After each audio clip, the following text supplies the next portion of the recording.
I'm Deborah Owens, America's Wealth Coach, and it's time to get wealthy. You're going to learn exactly what you need to do to finally achieve the level of financial success that you deserve. Imagine if you had learned how to invest from kindergarten to 12th grade. Well, the truth is half of American schools don't even teach financial literacy. And that's why I'm excited about our conversation today, because you're going to learn about a woman who took matters into her own hands and is teaching middle schoolers and high schools how to invest, and now is taking that financial literacy mission globally. And so here are the 3 things they don't want you to know about how to build generational wealth. The first thing is that investing begins at home. You have to find a way to teach your kids how to invest early. And one of the ways you can do that is by opening up what's called a custodial account, which allows them to invest. And another way to get your kids started early is by gifting them stocks at holidays and birthdays, and encouraging your family to do the same. On Wealthy You, we've got a framework of success, and it all begins with mindset, strategy, and execution.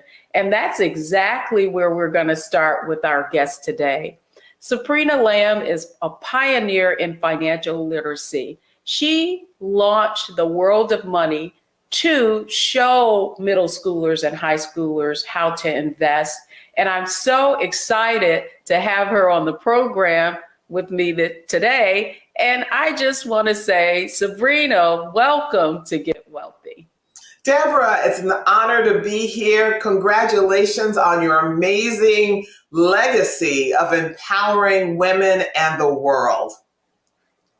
Oh, I appreciate that. But I want to talk a little bit with you just about your own mindset and how your own beliefs around money have really put you on this path to encourage others and kids specifically how and teach them how to invest in about the financial markets. So let's start there.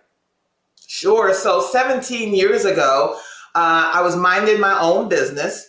I was really living a creative life as a performer, a media commentator.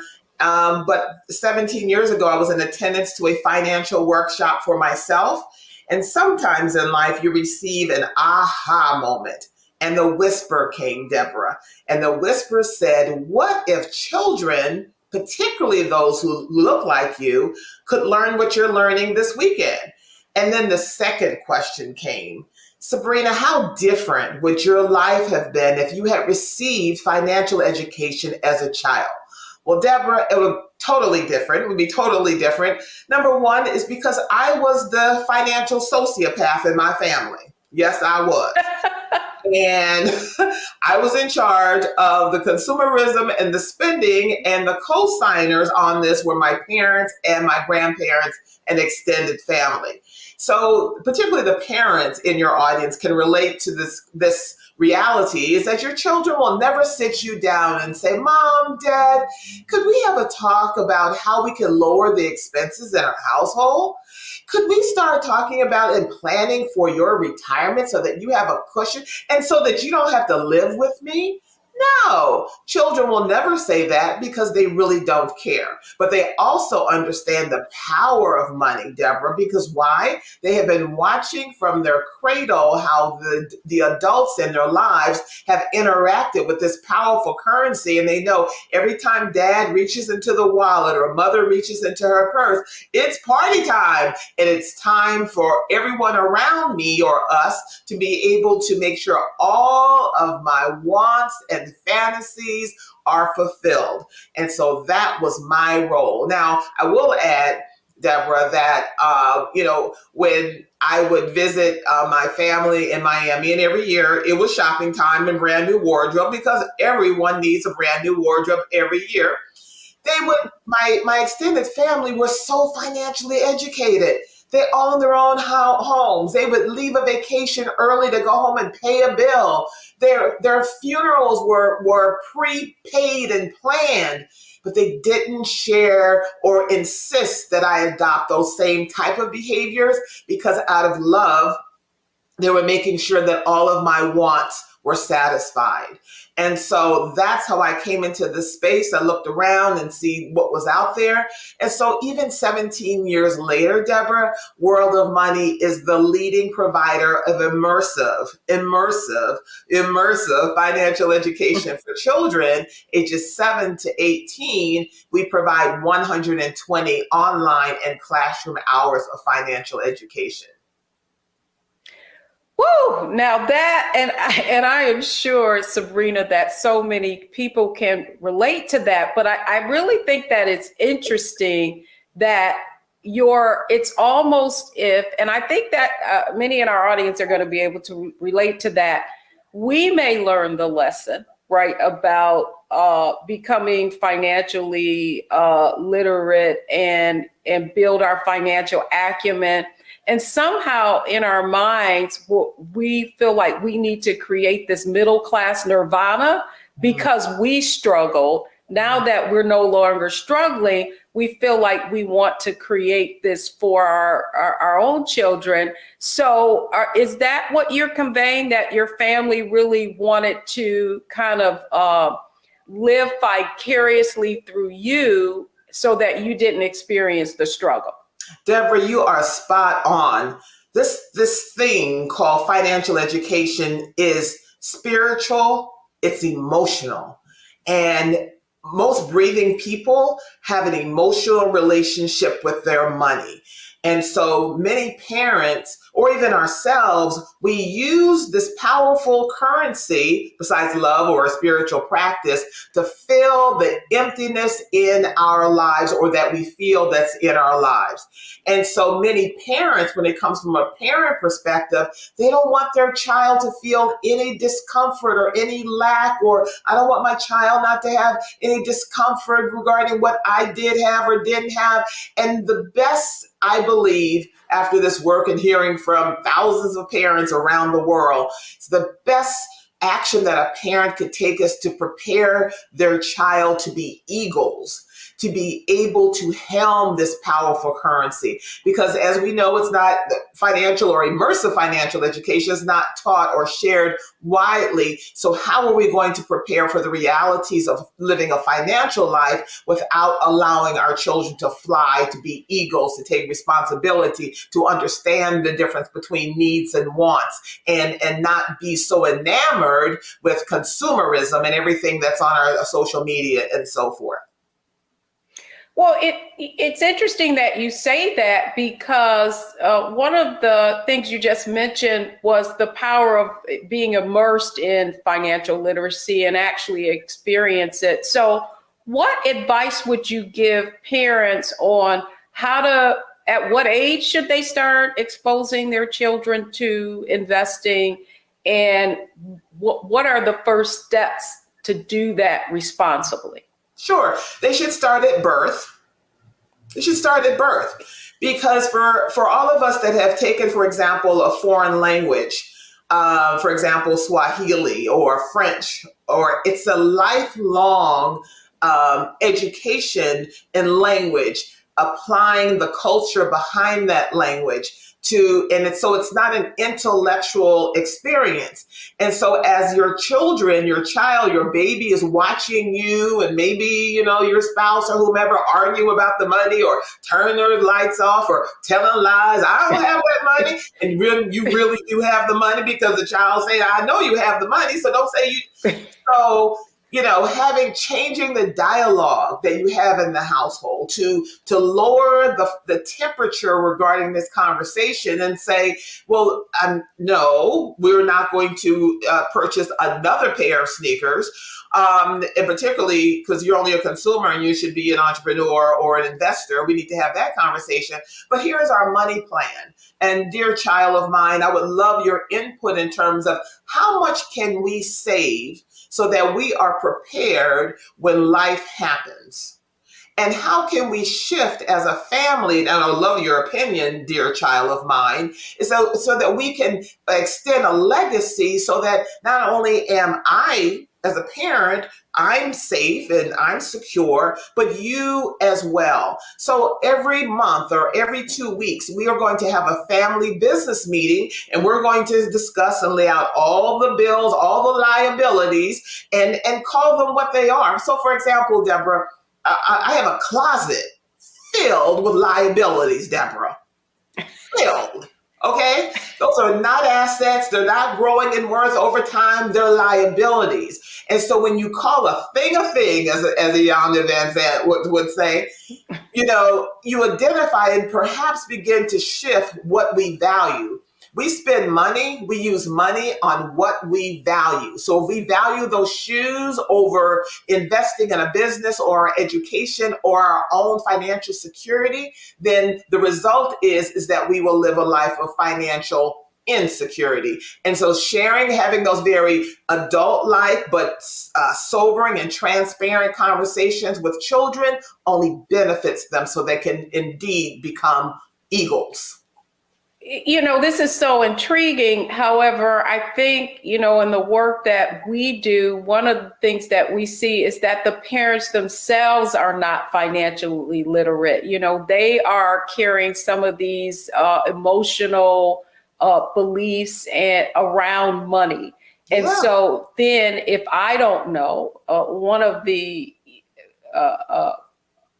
findings that it's been really become clear to me over the past 20 years is that knowledge is inherited, right? Mm-hmm. The knowledge of how to build wealth, how to invest, how to be financially responsible really is inherited by our parents or our immediate family. And so to that end, what do you say to a parent who's listening to you and says, yeah, I'm guilty of this, Sabrina. However, if I don't know what to do with my children and how to, share this budget and get my own act together so I can be a good role model, where do I start? Sure. So I wrote a book called Do I Look Like an ATM? A Parent's Guide to Raising Financially Responsible African-American Children, although it applies for all children. And it's so important for parents to eliminate any shame or embarrassment that you may feel because you want to be or appear to be or are, the hero, the financial hero and the hero in your child's life. And so here's the deal. Children already know what's going on in the household financially. They know that the bill collector, you're hiding from the bill collector. They know, or they feel it.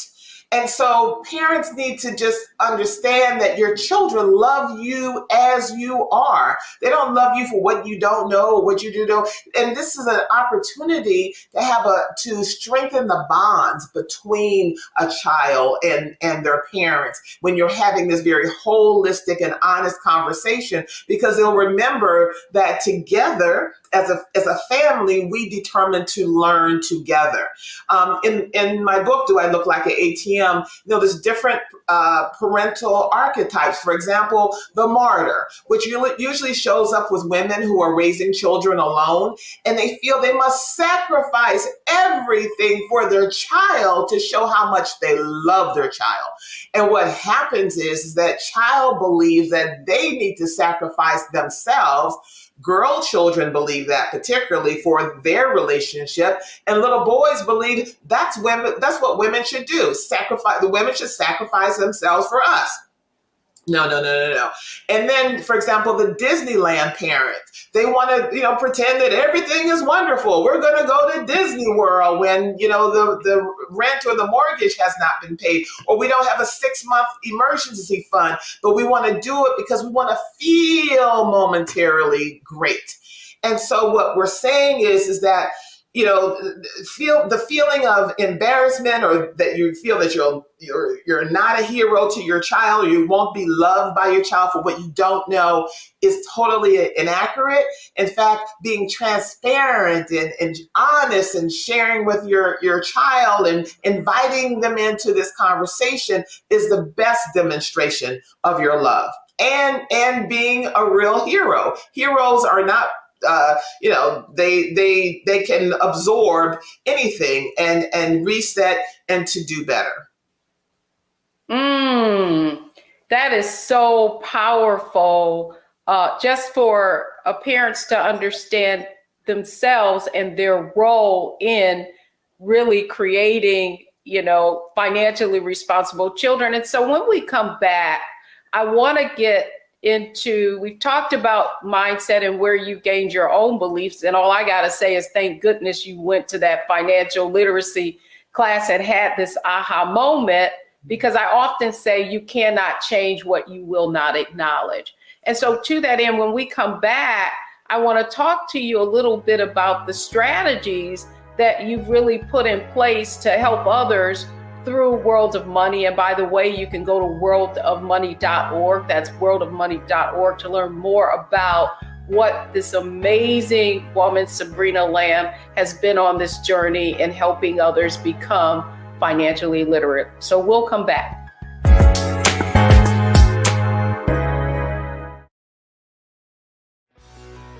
Let's be honest, as successful women, we're crushing it. Maxed out 401k and Roth IRA? Check. Aggressive savings and investments? Check. Yet, the freedom our success was supposed to buy can leave us stuck on the 6-figure hamster wheel, watching retirement slip further down the road. There's another way. Get coaching courses and community at wealthyu.com.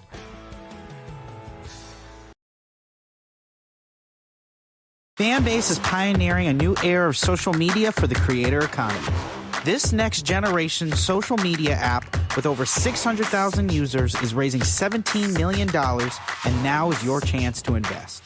For details on how to invest, visit startengine.com/fanbase or scan the QR code. Another way we're giving you the freedom to be you without limits.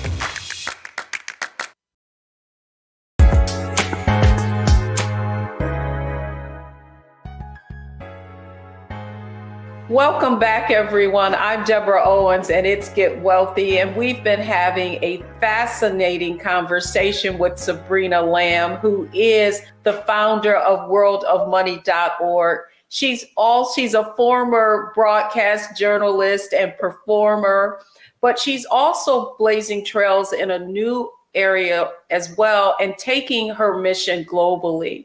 And Sabrina, thank you so much for joining us today, because I really believe that the whole conversation about generational wealth really begins in this generation that we're in, and in the family, if you will. So I want to talk to you a little bit about strategy. So here you are, you have this aha moment, you found worldsofmoney.org, and what did you, since founding that 17 years ago, what have been the best strategies that you've seen for children? Certainly you're working with middle schoolers and high schoolers, but how that really, the strategies that you're using with families to make sure that everyone, right, is able to accomplish financial freedom, if you will. Sure. Well, you must start with children must see themselves in this powerful currency.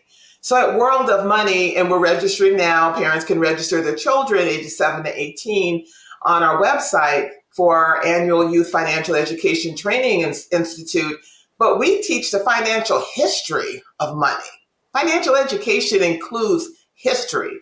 And so our children learn about African billionaires and how they were able to live in a very, financially stressed environment to becoming, world and global leaders. And in the American, African-American history, they need to see, or hear Jeremiah Hamilton, who was one of the early participants on Wall Street in the early 1700s, or Maggie Walker, African-American woman who owned her own bank in Virginia in the early 1900s. And so it's important for our children, and I've seen this because sometimes a child will come in our doors and they feel that they're going to learn something that doesn't include them. Well, that's why we lead with that. And of course, then building on their self-esteem, from changing their language from I want, as opposed to I'm determined, and understanding the value between assets and liabilities. And what are the what's the long-term impact of not having financial education? Because sometimes we forget, I can just, do what I want financially, and there's not going to be any kind of impact on my life or negative impact on my life.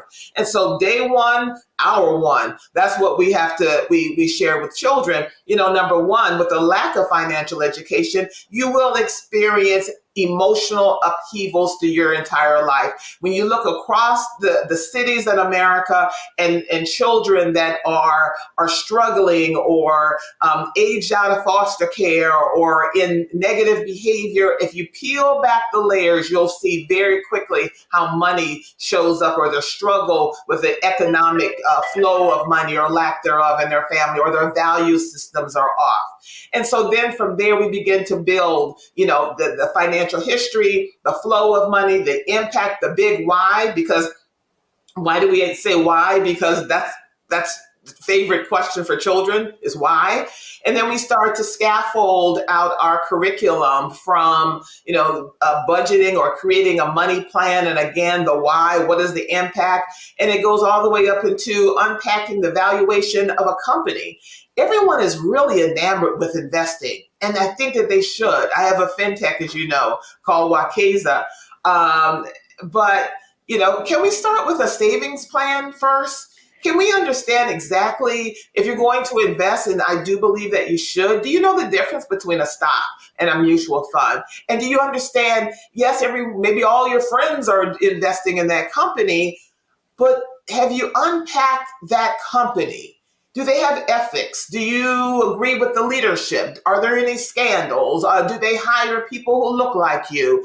What's the valuation of that company that matters you? So at World of Money, as I said, it's immersive, but the big why and unpacking and really understand what we're doing, because if we don't, we have to really understand what is our risk, the risk factor in terms of loss, and what are the benefits as relates to gains. And as you know, Deborah, the African American community have been victims for decades of predatory institutions that specifically target, our communities or those underserved communities, even the military, because the data shows that we're not exposed to financial education. That's another big why, when all of us need to hit the reset button and understand, am I determined or am I engaging with a predatory company like a Payday or, Rent-A-Centers or all these other companies that specifically target us because the data shows that we don't have or don't value financial education. Well, it's interesting that you say that, Sabrina, because I really feel that the most important, the most valuable asset of all is the knowledge of how to build wealth, and that financial ignorance is expensive, and that additional, what do I want to say, debt that you end up having typically is as a result of not having that knowledge. Now, you launched World of Money more than 17 years ago, and I'm interested, and I'm sure the viewers are too. Has there been anything that surprised you that you learned just in your approach to education? Maybe you thought that you would approach it one way, but what you learned is something works better? Two points. One is that, because sometimes the buzzword underserved or is used, every child who lacks financial education, no matter what the financial means of the parents, needs financial education. They just have a different interaction with the currency, because World of Money attracts economically diverse families, and no one knows anything. All right, so it doesn't matter. So the other part is that this is a global need. We have, last year, we have students, from around the world, particularly on the continent of Africa. And, according to the Organization of Community and Economic Development, United States is number 17th in the world when it comes to financial education. 17th. Okay, China is number 1 because that government is intentional about making sure that all of their citizens have financial and entrepreneurial education. And so on the continent of Africa, when there are no social financial safety nets, there's no unemployment office or anything like that, and in most cases, no pension. The only thing that those children can do is to create a business. And so we have found a really robust response from our partners in Senegal, Rwanda, Ghana, or Kenya to World of Money, who attend World of Money virtually every year.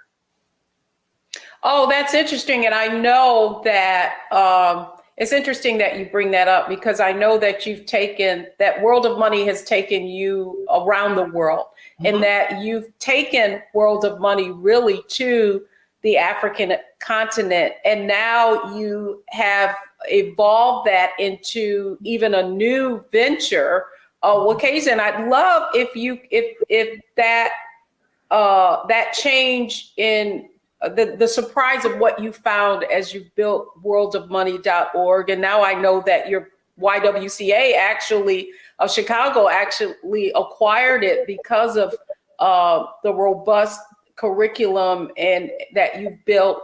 Talk to us a little bit about, Africa and this new venture that you've just formed, Wakeza. Sure. So Wakeza is Swahili for invest. And as a global advocate for financial inclusion and financial education, I was in attendance to a conference, in Kenya. And my friends and across the continent, they talk about the same issues that we do: lack of financial education, lack of financial inclusion. And so when I said, how are you able to invest? And they said, well, it's difficult because, number one, if we wanted to purchase, invest in our own companies that are listed on our stock exchange, whether it's Ghana or Kenya or what have you, we would have to have the full share. And unfortunately, on African stock exchanges, it's not all companies are not trying to register on those exchanges. But then if I do find a company I want to invest in, whether it's an African company or a U.S. publicly traded company, I need to have, as an African citizen, the full share amount of that company, and I must pay high fees to a stockbroker, and I don't have any financial education. So I started to think, and boy, oh boy, there's a problem when Sabrina starts thinking. And so the brainstorm came. Wakeza, WEKEZA.com came to life.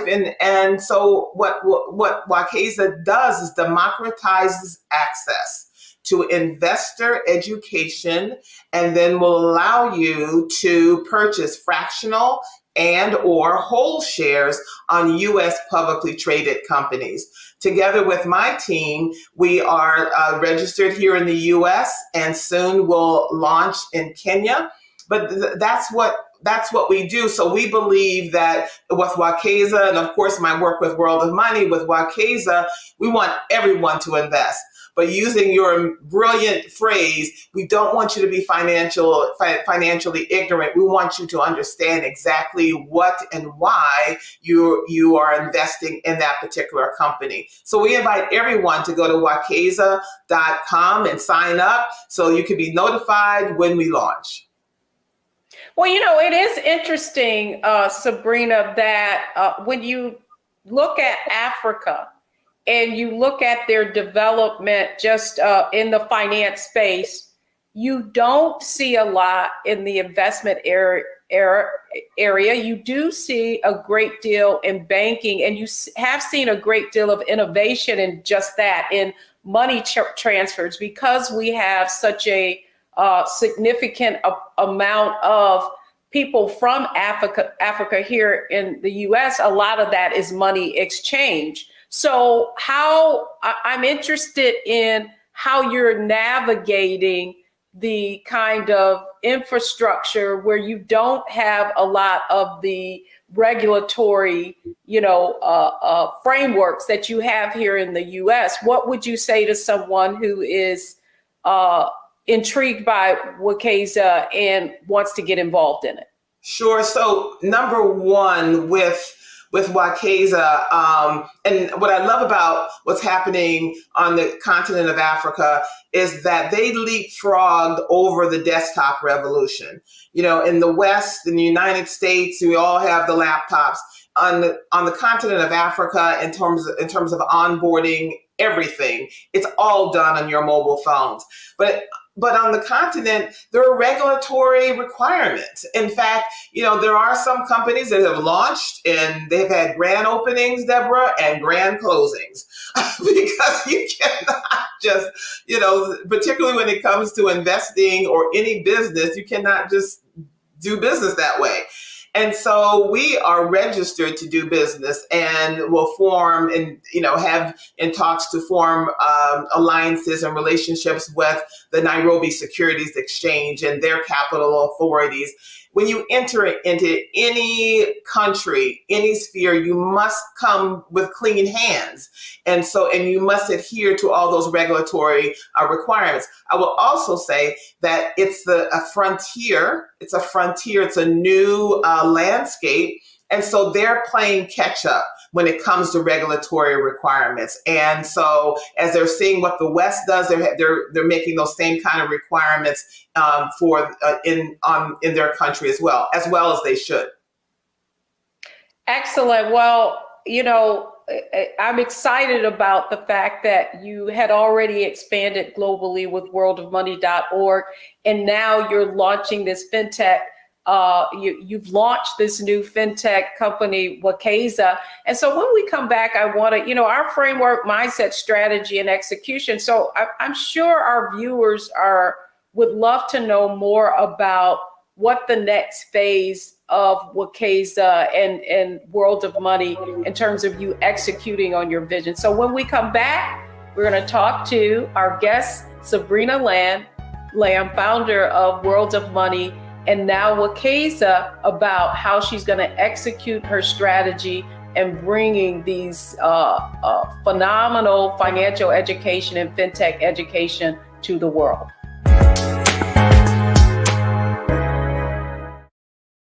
Fanbase is pioneering a new era of social media for the creator economy.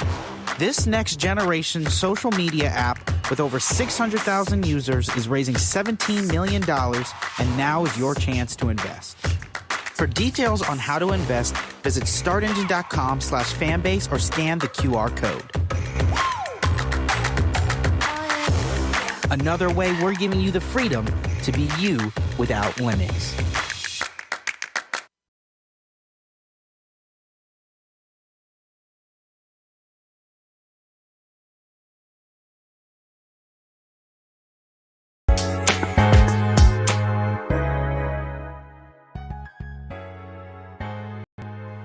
Welcome back, everyone. I'm Deborah Owens, Get Wealthy, and we've been having a fascinating conversation with Sabrina Lamb, founder of worldofmoney.org, and now the company Wakeza.com, a fintech application.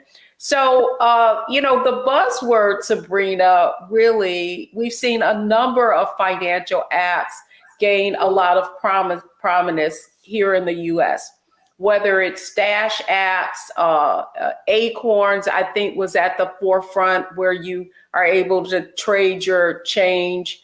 As you look at Wakeza, is the target then for this fintech product Africans themselves or Africans living in the US as well? Great question. So starting here, launching here, serving well here, and then later tiptoeing across the pond to launch on the continent of Africa. And so if someone, what is the benefit to someone in using the, can you actually get access to the Wakeza app? And talk to us a little bit about how it's different from the other apps that people may be more familiar with, whether it's Robinhood or again, I talked about Stash App or Stockpile. How is Wakeza different? So it's different in terms of the team, number one. It's the only invest fintech in America that's founded and led by an African-American woman. That would be me. And then our team is very diverse as well. So if that matters to you, that's one aspect. As well as we're very intentional in providing our members with financial and investor education. So important before you invest to understand what you're doing and how you're thinking about it. So we won't tell you what to do in terms of what your risk factors are, but we'll give you the information so you can make those own determinations yourself. So we're also determined, Deborah, to, unlike any other company, is to serve our communities throughout America and the diaspora. We're very intentional about that. Other companies, they have very great marketing dollars and so forth behind them, but they're not intentional about solely serving our community. In fact, they only have a very low percentage participation rate when it comes to African Americans. And so we are determined to, as I said, launch here, serve well here, in America, as well as on the continent, as well as through the Caribbean. The same issues, if you're living in Guyana, for example, and you want to purchase a share in U.S. publicly traded companies, when you go to the Guyana Stock Exchange website in red letters, it says you must go to a broker in order to make any investing. And so we believe that at Wakeza, that you should not be denied the opportunity to create generational wealth, to diversify your revenue streams because of citizenship, gender, race, culture, or shoe size. You should be able to do it as well. That's interesting. So you've just kind of like given us the framework, really of the Wakeza and how you're different. So when we come back, Sabrina, I really want to talk to you about how you're going to analyze, optimize, and maximize Wakeza for the future, folks. So don't go anywhere. We'll be right back. Fanbase is pioneering a new era of social media for the creator economy. This next generation social media app with over 600,000 users is raising $17 million, and now is your chance to invest. For details on how to invest, visit startengine.com/fanbase or scan the QR code. Another way we're giving you the freedom to be you without limits.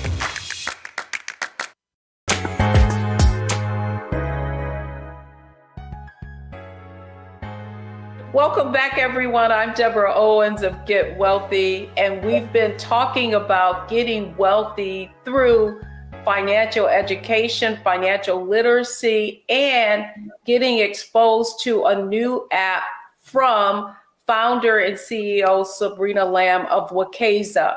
We've shifted gears just a little bit, Sabrina, because clearly you've got a lot going on, but I'm fascinated with Wakeza because I really believe that fintech has the opportunity to reach millions, and that it can jump over some of those hurdles, if you will, of people who might not necessarily have the tech, the hardware. The fact is, everyone in emerging countries have phones. And my first question is to you. You talked a little bit about the fact that Africa's jumped, leapfrogged over the desktop. Talk to us about how that the fintech mobile application is going to allow you to optimize in this country. Mm-hmm. So optimize it is through service strategic partnerships, particularly with HBCUs. We see Wakeza, Deborah, as a social impact company. It's a fintech, but social impact. And so we will, donate proceeds to HBCUs, provide investor education forums for them, create internships where we can hire students from HBCUs. So we optimize it. We optimize, our growth and scalability through service and strategic partnerships. And so I'm intrigued, and I'm sure our audience is too, Sabrina, just about the launch and how it's going. So give us just sort of an overview of how you launched, when, where are you now, and what do you see in the future? Right. So we have a crowdfunding campaign. We're meeting with investors. Anyone would like to invest or get involved, please email me at sabrina@wakeza.com. We are determined to launch this year. And so we encourage anyone that would like to get involved or learn more just to email us directly at wakeza.com. Okay, so you're in the midst of really building out Wakeza and your growth. You want to launch it this year, and so talk to us a little bit about the launch will be here in the U.S. and then you'll move over into Africa. Yes. There's no start date on the continent of Africa because we must do well here. You must build it and serve and immerse ourselves in community. We must do well here. That's correct. Oh, this sounds exciting. Now, before we go, I think I would be remiss if I didn't ask you about worldofmoney.org.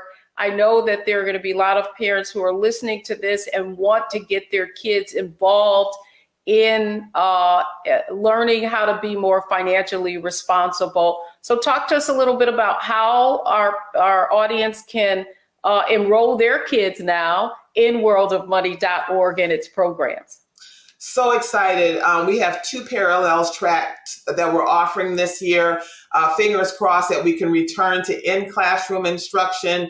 We're headquartered here in New York. You can go to worldofmoney.org. It's for ages 7 to 18. But if you're not in New York and can't get to New York, we also have World of Money Virtual. That registration is also on our website, worldofmoney.org. But, last year, as we had to make a very sharp pivot, Deborah, to World of Money Virtual, we had historic enrollment with 231 children from 11 states and 2 countries.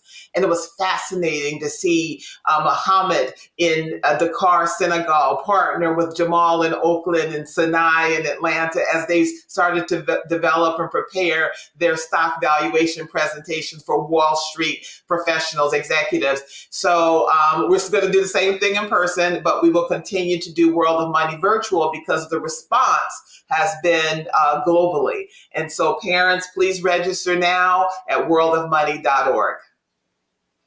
And then, one of the last question I have for you, because I think a lot of times, people are thinking, how, if I get involved, will my kids, is there a cost? What if I'm a parent who's going to pursue getting my child involved in worldofmoney.org? Give us a sense of what the time and the monetary commitment is like.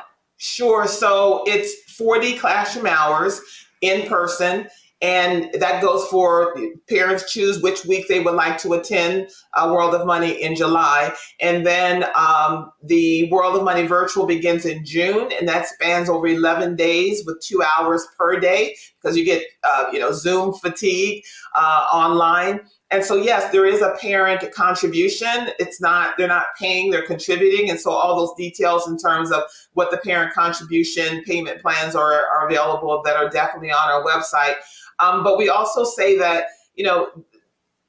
we encourage that parents and our students, we call them moguls, that they take this experience at World of Money very, very seriously. It's not a intellectual conversation. It's information, real-time, real-world experience and information that they can apply to their lives and that of their families then and there. And every day there's an assignment for our students, our moguls, to go home and have a conversation with their parents about that theme for that day. It's to empower not only children, but families. It's a holistic offerings and encouraging our children to be not the financial sociopath that I was, to become financial team leaders in their families, whether they're 7 or 18. That is, amazing. I really am, my thought was always, when you get kids involved, how do you get the families too? So I absolutely love the fact that you're calling them team leaders and allowing them to engage with their parents every step along the way. Sabrina Lamb, founder of worldofmoney.org, and now Wakeza, thanks so much for coming on Get Wealthy and helping us do just that. Deborah, thank you so much, and for all of your years of support. Thank you. Oh, well, it's my pleasure. And folks, when we come back, I'm going to share with you 3 takeaways from this show that are going to help you get wealthy. We'll be right back.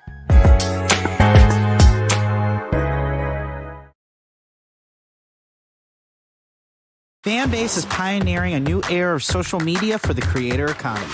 This next generation social media app with over 600,000 users is raising $17 million, and now is your chance to invest. For details on how to invest, visit startengine.com/fanbase or scan the QR code. Another way we're giving you the freedom to be you without limits.